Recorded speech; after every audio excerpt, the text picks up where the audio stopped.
This podcast is for informational purposes only and is not intended to replace professional medical advice or be a substitute for therapy. Please contact a mental health professional as needed. If you are in need of urgent or emergency health care, please contact your medical and or mental health provider, call 911, or go to your nearest emergency room. The information presented in this podcast does not reflect the opinions of those with whom Dr. Ellick might be affiliated as an employee, consultant, or colleague, past or present. Hello, and welcome to another episode of From Mayhem to Mindset with Dr. Laura. I am your host, Dr. Laura Ellick, and today we have a guest who is huge in the addiction world, which is why I am super excited to talk to him. So let me give you this introduction. Chuck Madden. Hello, Chuck. So Chuck is a technology entrepreneur, real estate professional, and addiction recovery advocate. He is very active in stigma reduction and is shamelessly not anonymous while remaining in active long-term recovery from alcohol. Chuck's latest endeavors include Redemption House Proctor Farm, sober living campus, right? And the TBV, the best version recovery app. I can't wait to talk about that. TBV makes finding recovery easier and more likely to result in meaningful connections. Chuck lives in Boston with his partner and has 5 children and 5 grandchildren. And so, Chuck, as I was doing just a little bit of Googling about you, did I read that you used to be called 90-Day Chuck? Yes. Thanks for having me. It's nice to see you. So happy to have you here. So tell us about that. I mean, I gather I know what that is, but you got to tell people how these nicknames stick. Yeah, well, everybody in recovery that I'm aware of has a nickname. Everyone has a nickname. I have several nicknames. Many are not appropriate for public viewing, but 90-Day Chuck is one that sticks around. My first 10 years in recovery, I could not get 90 days. And I would always come back. So I would come in, I would hang around for a couple of months. I would do all of your stuff. I would take all of the suggestions. I would get the sponsor. I kind of liked going to the meetings and I'd hang around. And then inevitably, somewhere around 2 months, 8, 9 weeks, I would feel better and I would go drink for 6, 7, 8, 9 days. And then I would come right back. And I did this cycle for 10 years. So yeah, my nickname in Sarasota, Florida, if you ever go to Sarasota, Florida and you ask for 90-Day Chuck, they will Boston Chuck, 90-Day Chuck. That's me. And it finally clicked. Yeah. I just kept showing up and then it finally clicked. I can laugh about it now. It was a torment I don't wish on anybody because it was, I couldn't get it. I don't know how else to describe it. I just couldn't get it. If you take that 10 years and maybe split it in half, the first half of that 10 years, I don't think I really wanted to get it. I liked the idea of going to the meetings. I was a binge drinker, so not drinking for a period of time was not that difficult. And then I would just go and I would drink, and then I would come back. The second half of those 10 years, I really wanted to stop, and I just couldn't. And that was just terrible. You said so much in that 2 to 3 minutes that I just want to dig into. One of the things that I've said at all of the facilities that I've worked at with people I've worked with, I believe that there are certain touch points where in someone's recovery where you really have to stay on top of things. I think the first 90 days is instrumental. The first 3 months is instrumental because let's say for people coming out of rehab, let's say there's that big celebration, you're riding the high, you feel fantastic. And then around 90-ish days, it's kind of like, oh crap, the honeymoon is over and I got to continue this forever. So I found just with the patients that I've worked with, there's like 30-day touch points, 60-day, 90-day. And then it gets a little bit farther out the more you go. But in your experience, do you think that was part of it, that around the, 30, 60, 90-day mark there were for you, it was like, okay, honeymoon's over. Now I got to do the work? Great question. I don't know. I get asked that a lot, like what finally clicked. I would love to tell you, I would love to have this great answer. I don't have one. I think what clicked for me was I just kept showing up and finally something happened. I'm really not sure, To be honest with you, I don't know, but I do know this. One of the things that I love now is atomic habits. So one of the things that's interesting, right? So AA and recovery, it's not unique. So 90 days is a common theme to change anybody's behavior, right? It doesn't just apply to not drinking. So I don't know, but it's a great pattern that I strongly encourage with anybody new to recovery. It just sets that timetable up for better success. I mean, I don't know how else to describe it. There's something magic about if you can do something consistently for 90 days, it can stick. And there's a big difference between 60 and 70 and 90, right? There just is. It's not do the best you can, and it's not do 90 meetings in the last 3 weeks of 90 days. There's something about that repetitive consistency that just worked for me. So in early recovery, go every day is what that is 100% what you are saying right here is so important. Even if you don't know exactly the mindset shift that you had, if there was an aha moment or if it was just going back and going back. But I've said several times that, my 3 C's for recovery are consistency, don't give into complacency, and the last part is connection or collaboration, right? And so if you do those 3 things, or you're mindful of those 3 things, that's like a really good backbone for getting yourself from one place to another. Do you agree? Do you see it that way? Absolutely. It's the consistent. So the connection to me, I put that C as my primary C. So I've learned a lot of lessons in the 25 years that I've been around the rooms, but the connection is that key. So, I've been coming around a long time, and I know a lot of people with a lot of success in recovery. And I won't go to a meeting today. I went yesterday. I'll maybe go to 3 this week, but I will talk to 15 recovery guys today. So connections that I've made that I carry outside of that room. It's like the family that fights on the way to church and screams at each other in the church parking lot, and then for an hour and a half is in there, and they're, just these sold out church people, and they get back in the car. Anybody can stay clean and sober for an hour, even if you're going every day. What are you doing the rest of the time, right? So build those relationships, carry them outside, and then the consistency of maintaining those relationships. So I love that. The 3 C's, never heard it, but I'm all about connection. I actually came up with it. I should actually do something with it, but these are the things that I observed over and over and over. And one of the things that's really interesting is I've seen it with, a lot of addictive behaviors. So I work with eating disorders also, and I see the same kind of thing, so maybe for you, it was the showing up and the consistency. And even though I hate this phrase because it's such a buzzword, but investing in yourself, like it clicked for you that maybe you were worth coming back for. I think it became undeniable that there was something in there that maybe in the beginning I didn't want, then maybe I didn't think I needed, but there was definitely something there that was beneficial. And it takes time. This thing sucks. Let's just call it what it is, right? I mean, having addiction just sucks. It just sucks.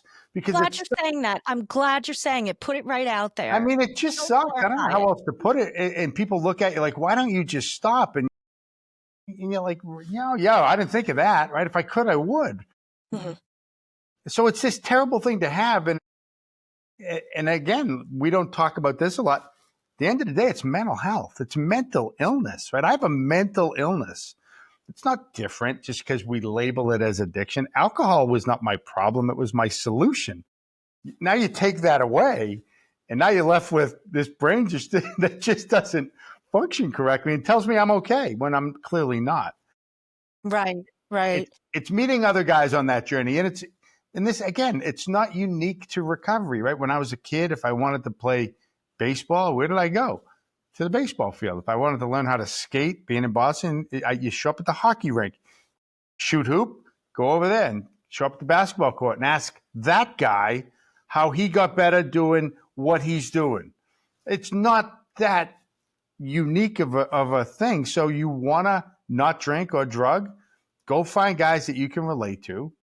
We happen to congregate in these meetings, right? So that's where they are. And it's going to take you a long time to find a half a dozen guys that you can resonate with, because we're not the pick of the parish, is what we say up in Boston, right? So not everybody in every meeting is going to resonate with you. It takes a minute to develop that tribe. And I think for me, it was just finding those guys where I could look across the table. It's not like therapy, where a therapist would tell me, oh, I know how you feel and all of that, because of what they read or what they think, or something that they experienced through another client or their brother. But when you sit in recovery and you have a conversation with another guy, for me, it's men, and I have an experience, there's nothing like them saying, I know exactly how you feel, and let me tell you about what I did when that happened to me. And now you have this bond, right? Because you literally know that they know how you feel because they've felt it. And that, to me, Right. that's the magic. Right. Now you're very clear, and your platform really is being not anonymous. So tell us a little bit about that and how you shifted from the technology field. This is your full-time thing now, right? Yeah, because I could not, yes, it's a full-time thing. It shows you. It chose me. Great. It chose me, and I made it through, right? I buried just so many people. Recently, we just lost another kid that I coached in Little League, right, when he was 12. And then we had him up in the sober house, brought him up from Sarasota, and, he didn't make it. 28 years old. And it's just, I have too many of those stories to tell. So I feel very lucky. The not anonymous thing came out of nowhere, because for me, I could hide in recovery real easy, right? And I would use that anonymity, right? The very definition of our program has the word anonymous in it. So, keep it a secret. And man, that worked for me. That first 10 years when I was 90-day Chuck, when I was ready to drink again, which was frequently, I didn't have to explain to you that I was an alcoholic, because that was in this bucket. And then I had this other bucket, and those two groups of people never interacted. So for me, the not anonymous thing really began August 8th, 2008, when the lights finally came on, where I went around to everybody in my network, inside the room and mainly outside, with my kids, family, business partners, colleagues, and said, listen, I'm an alkie, and I've been hiding this and struggling, and they had no idea. I mean, they knew I drank too much once in a while. I was like, no, man, I have a real problem. I can't stop. And I just told them, you have my permission to call me out. I need you to hold me accountable. So I had to take the opposite approach and say, no, man, I'm telling everybody. So it didn't start out as this great campaign to change the world. For me, it was an insurance policy, right? I wanted you to know, so that if you saw me at the public supermarket, perusing the wine aisle, or sitting at a bar ordering a shot, that you'd say, hey, man, what's up? Are you okay? And it was just an insurance policy. But it now has morphed into, why do we keep it hidden? And I love, I've been coming around for about 25 years, and it's maybe the last 10 where you're getting a lot more of the celebrities coming out, and you're finding out, man, this so-and-so's been sober 25 years. Where have you been, buddy? That might have helped a lot of people, because, you get arrested on the front page of the paper for DUI, and then you've been sober 90 days and you're supposed to keep it a secret because somehow we live in this anonymity thing. To me, it just makes no sense. What do you think 2025. about the stigma and the shame? So let's say, for example, if a celebrity, let's say, comes out and says they're struggling with an alcohol issue, right? It's not in their particular career, let's say, life or death. But if you find out that your doctor,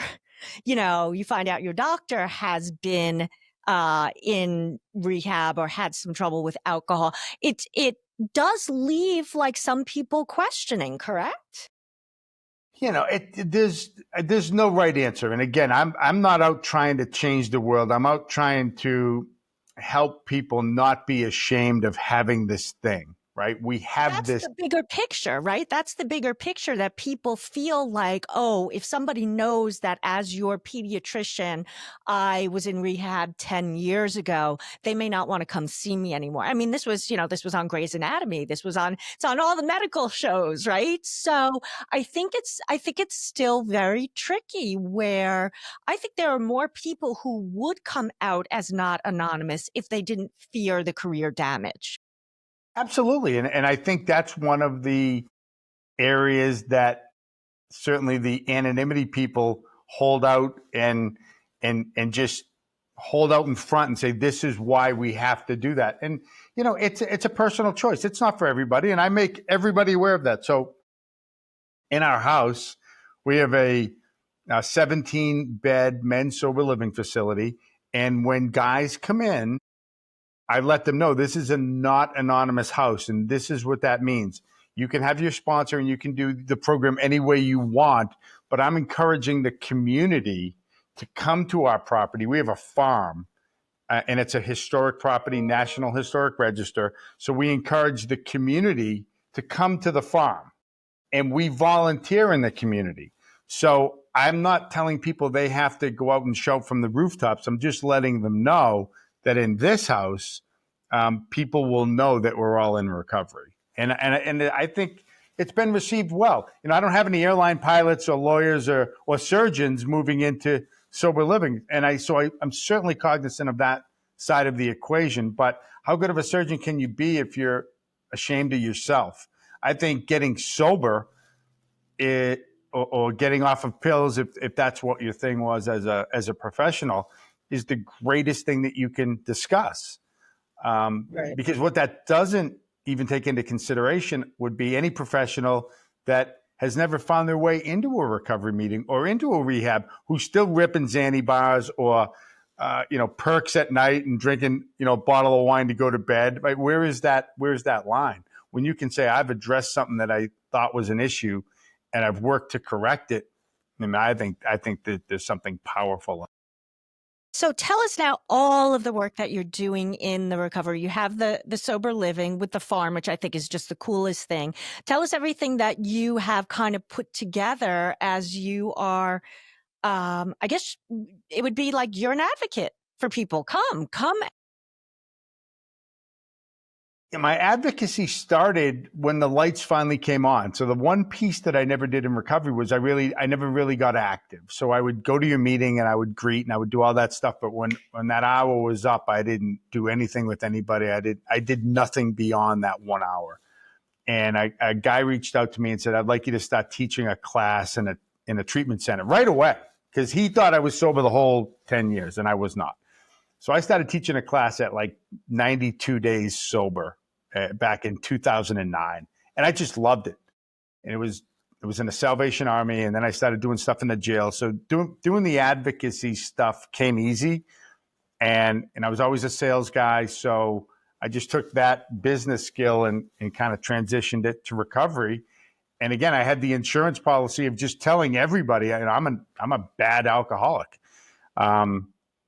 So the advocacy came quickly. And just over time, getting into sober living was something I always wanted to do. So I spent 20 years in Sarasota, Florida. I moved back to Boston maybe 3 years ago. And me and an old partner who also got sober, we used to drink and do real estate together and got sober together. We opened up men's sober living, and certainly was not my choice to go to a farm. I'm a city boy. We bought a 4-acre farm from the Proctor family. So if you're familiar at all with Boston, the Salem witch trials, John Proctor was one of the men hung during the Salem witch trials. We acquired his farm. Wow. So really cool. But the farm was never really my desire, but it's really been a great place for guys to just heal. We have 4 acres. We're surrounded by a couple of hundred other acres. So we have chickens, we have therapy dogs. We did some therapeutic puppy raising for a while. We collaborate with the Sober High School, one of the first in the country, is right up the street. So we have a summer program with them. So that's really cool. We're adding another 17 beds. And then we built a technology platform prior to COVID, which was really funny. So I was doing down in Sarasota, I became kind of the recovery guy for a lot of the having 5 kids. Other families' kids would get jammed up and they would call me and I would be their recovery coach and advocate and whatnot. And I used to have to go to court and report to the judge with my 16-year-old client. He went to so many meetings, he did volunteer, he did this and he did that. And I knew the importance of meetings for me. So when I realized that there was no way to track and hold yourself accountable to meetings and then let somebody else know that you're going, we developed this platform. And as fate would have it, we launched right into the headwinds of COVID. So when we came out with our product launch in 2020, March of 2020, the world closed. So all the meetings were shut down overnight. So that was interesting. And we've kind of repositioned that. Yeah, that was challenging. But I think meetings are an important thing. And in 2025, I think there's something like 50 nationally recognized recovery organizations in the country. Most people are not aware of what's out there other than AA and NA and maybe some of these smaller ones. And that's still the predominant quantity of meetings. But there's just so many opportunities and so many paths up that mountain that we've gone out and we've aggregated all of them into one spot. And we've taken artificial intelligence and some machine learning so we can take the randomness out of that first encounter so that you can use some filtering and make better selections so that when you show up for that first time, it's more likely that you will come across people that you're likely to enjoy and maybe bring you back. So yeah, because that's the biggest thing that I've heard from people is that they said, "Oh, I tried out the meeting, but it wasn't for me. They weren't really my people."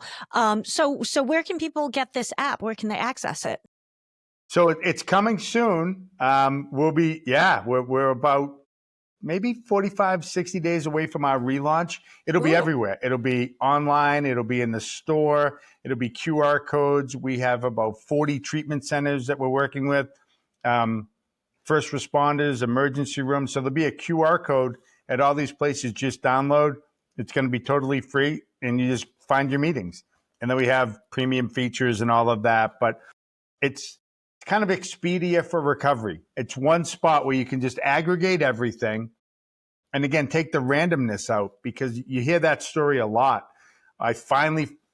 It got bad enough. I finally found a meeting and I went to the phone book or I'm dating myself now, right? The yellow pages.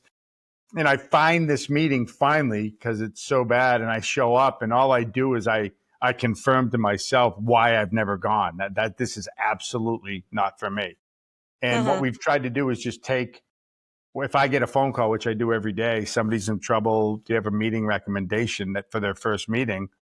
I'll ask them a bunch of questions and then I will send them to the meeting where I think they'll resonate. If I have a 55-year-old professional who has an alcohol problem, first time in recovery, I know exactly where I'm going to send him. I'm going to send him to a men's meeting that's not in the books in downtown Boston from 12:15 to 1:15 where everybody has a job and he's going to find a message in there that will resonate. I'm not going to send him to a beginner's meeting on a Tuesday or a Friday night in a college town where he's going to have, younger kids, mainly drugs, and it's just not going to. He's not gonna click. You did say one other thing. In the beginning of the show, you did say, alcoholism, addiction, it's a mental illness. But, in doing, some research, one of the things that you said, which I think is just so brilliant and so true, is the gateway to addiction is trauma. That's a month's worth of episodes on that. So, yeah, I had a very interesting trauma story. So, I've been around a long time, been through, I can't tell you how many therapists I've had in the whole thing. So the big T and the little t, and your trauma doesn't need to be all of the things that we think of trauma. It's not just PTSD. I'm sitting in treatment. I finally go to treatment in 2004 in California, and I'm just checking a box. I'm in this awesome, best vacation of my life, Laguna Beach. I have a private chef. I have a fireplace in my room. I'm on the water. Just gorgeous. I mean, we have an acupuncturist, and I'm just checking the boxes. And I'm sitting with the therapist one day, and she just looks at me and she says, "What happened to you?" And I had repressed memories of bad trauma from sixth grade that were just not there. And it was sexual abuse, and it was just a bad experience, and it was hidden. And prior to that, I think if you told me you could have a hidden trauma like that, I would have laughed at you. But I had that experience, and I worked through that, and I got through that, and then it answered a lot of questions, because when you overlay the calendar of that trauma with the drinking, same time. And I see that thread runs through so many addictions and so many eating disorders, other kinds of painful addictive type behaviors, just using a substance or a behavior as a maladaptive coping strategy. And by the same token, the behavior or the substance in and of itself is addictive. Like, people who have eating disorders will tell me they get high off restriction, right? They get like a dopamine high from it. So, are there brain, I'm sure there are brain changes. I don't know enough about that, but I could definitely see that. So, it's a similarity. So I'm so glad that you said that, because people will demonize the substance, which, yes, these substances are addictive, but there's a reason why we're using the substance. The substance serves a purpose. The substance probably saved my life, to be honest with you. I mean, the substance, booze isn't a problem. I'm not this guy who's going to tell you that my best day in recovery, it was better than my best day drinking. That's just not true. That's just not true. I mean, I drank too much out of the gate. But in my 20s, up until being 30, I was a high performer, and alcohol worked, and it was great. And I had some great times. And if it still worked, I probably would still be drinking. But somewhere along the line, it just changes. So there's nothing wrong with alcohol. To me, alcohol was not the problem until it became the problem. For a long period of time, it was medicine. Somebody said this the other day, that I love the things you hear in meetings, and I can't remember exactly what it was, but it went from maintenance to medicine to mandated or something like that. At the end, I couldn't stop. So the alcohol is what brought me to recognize the trauma, because you had to strip that away. I remember after 10 years, I was coming back in, and an old man said to me, I said, I need this. I really, what do I do? He said, well, I'm going to tell you something. You have to not drink for 90 days, and then we're going to work on the problem. And at that time, the problem to me was alcohol. So I could not, that was an equation that just didn't compute. And he said, no, the alcohol has nothing to do with your problem. Alcohol was your solution that no longer works. We have to get rid of that, and then we'll start working on the problem. So to me, stopping was never an issue. And I think today, one of the big things we see is chronic relapse, right? Chronic relapse. There's two, to me, and again, you're the professional, I'm not. I'm just the guy in the trench. I'm just the sober guy. There's stopping and there's staying stopped, and they are not the same to me. So we're going to get into what you think the difference is between that right after this break from our sponsor. Okay, Chuck, so you said something that there is stopping and there is staying stopped. What's the difference for you, or what's the skill set that you need for one versus the other? Because it's a lot of it is a skill based, right? I've never heard it described that way, but now that I think of it, yes. So stopping, in the beginning, a lot of it is just it's being committed to just not doing a thing for me, whether or not I'm getting a benefit. Because in early recovery, there are days that just suck, right? And you don't whistle leaving a meeting, right? You went to the meeting and you feel just as shitty coming out. Oh, I'm sorry. You could use that word. We're Good. all friends here, but you're white knuckling it, You're right? white knuckling it, Yeah. but that's okay. It's like going to the gym and not having a great workout. You don't not go to the gym. You still go. You might not. You don't get those benefits. Again, atomic habits. You don't. Good habits do not always have immediate reward. One of the reasons I think that bad habits become so problematic is that the reward is immediate. If I drink a shot of alcohol, right? I do a slug of vodka right now. I'm going to feel something in 5 minutes. Period. If I go to a meeting, it's my first meeting ever. I may feel worse when I leave. It's short-term gratification versus delaying gratification for the long-term outcome.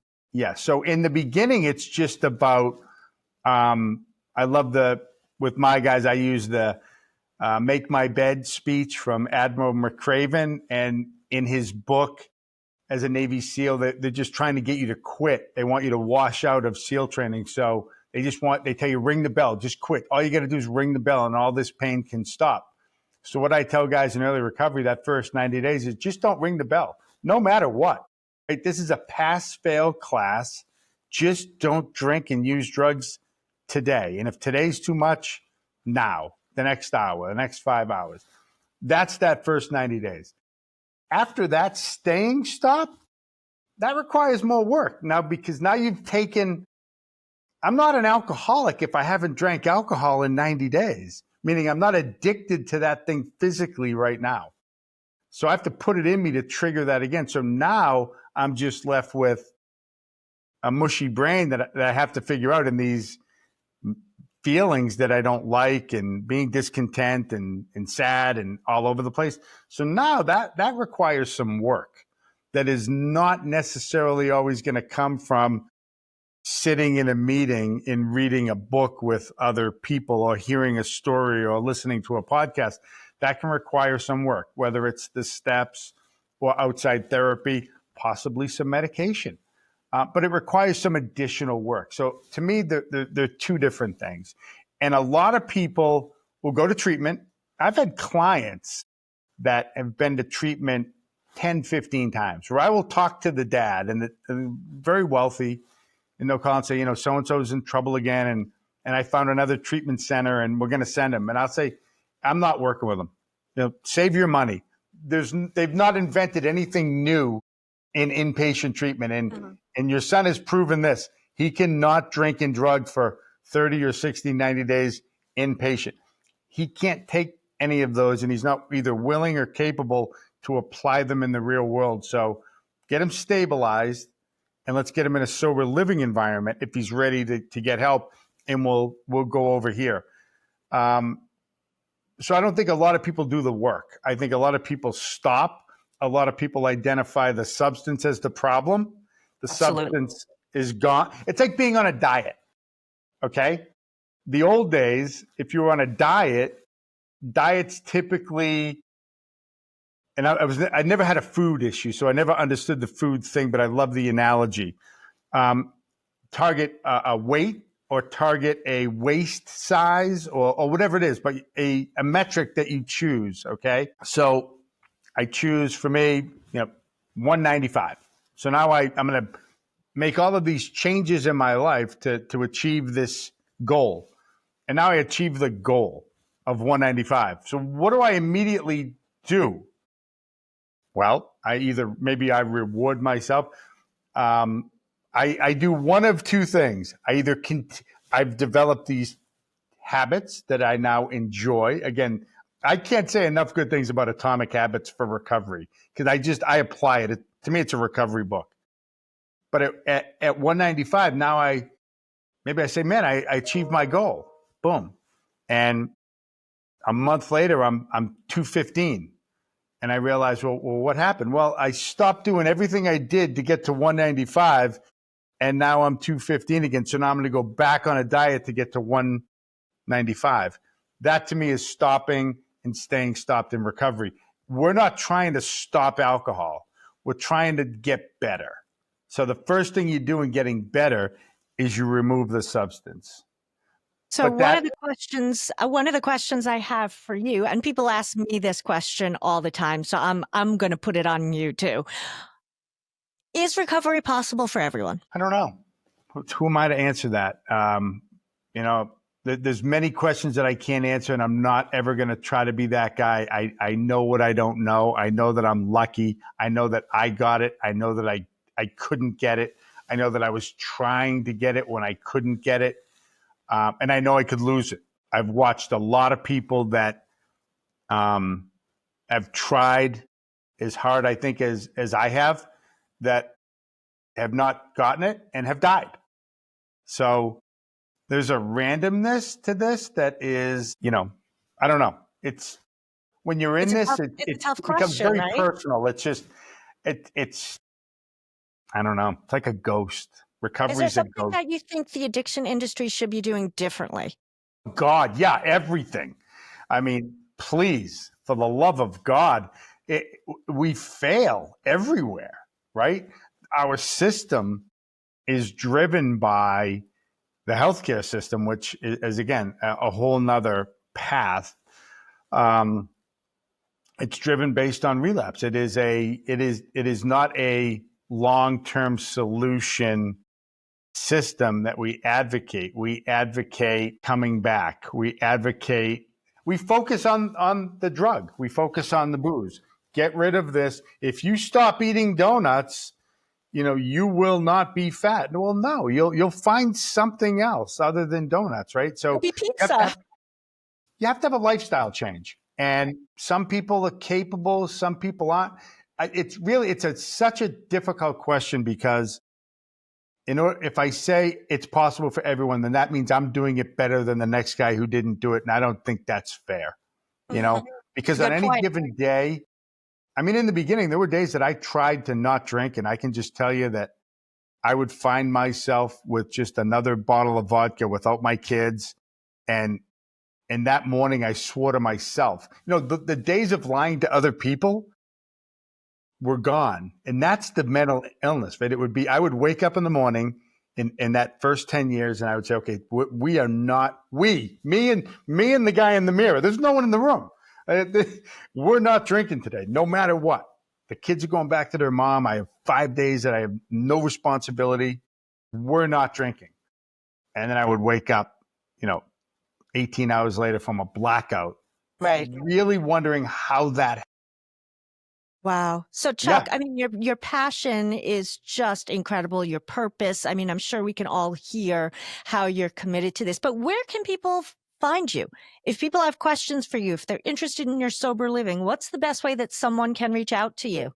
So social media, we're trying to repopulate that. That's something funny happened last year. Very high presence on social media up until about this time last year.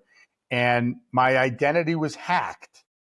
And I had I had a podcast, the Sober Living House, TBV, plus me personally on Meta, which was, I think we had 8 or 10 pages. Mm-hmm. Somebody stole my identity. To this day, I can't get any of that back. So we've been working on that. So now we got new phones and we're about to relaunch everything. I'm out there in Boston. It's the Redemption House, Proctor Farm. We have a website there. TBV will be available everywhere by the end of the summer. It's, again, just a big platform to aggregate, to make finding recovery easier. So maybe people use the AA app to find meetings, or they use Pink Cloud. There's some other great platforms out there. Ours will be, we think, the most comprehensive and up-to-date of all of the different platforms available. And we'll be using all media outlets to get it out there and just get it in everybody's hand, because I think if we can make finding recovery easier, it's more likely to stick. I think more people will get this thing, and the stigma is starting to go away. I think it's really starting to go away, which is That's good. Chuck, thank you so much. Thank you for everything that you do, for giving of your time today. It really was a great conversation, and I hope someone hears this and reaches out because they know that non-judgmental help is available. So thank you so much, Chuck. And thank you for tuning in for another episode of From Mayhem to Mindset with Dr. Laura. Thanks for joining us on From Mayhem to Mindset.